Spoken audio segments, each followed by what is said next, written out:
Ayan, good na good yung 200 watts na pre-sample natin mga ka-DIY, no? Napakaganda, dumating na po yung pre-sample natin na 200 watts galing po kay Jinko Company mga ka-DIY.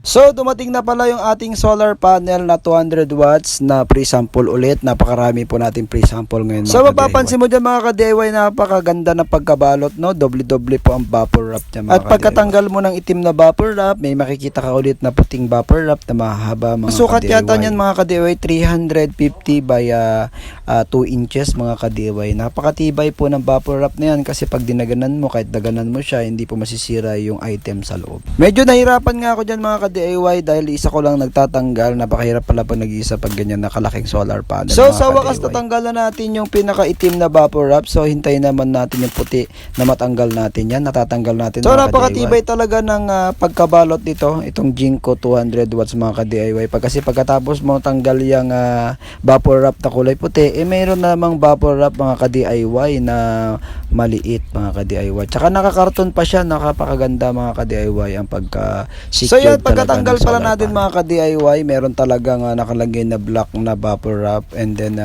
meron na namang kwanyan sa loob mga ka-DIY. Pero makapal po sa mga nagtatanong mga ka-DIY, pag may 200 watts ka, pwede na po mag-TV dito at saka isang 100H po na lead acid na battery na 1000 watts po na inverter. Napakaganda kasi ng solar panel na 200 watts ito kasi double glass siya o dual glass, and then sinasabi nating mag-harvest siya sa ilalim saka mag-harvest po siya sa mga ibabaw. bibili po ng mga ganito, mas maganda po kung open na area po yung paglalagyan nyo, na naliliwanagan sa ilalim, naliliwanagan sa ibabaw para mas doble po So ang sa harvesting wakas mga ka-DIY, nabuksan na natin, natanggal na natin yung pinaka third coating ng bubble wrap niya mga ka-DIY. Yung mga ka-DIY, no?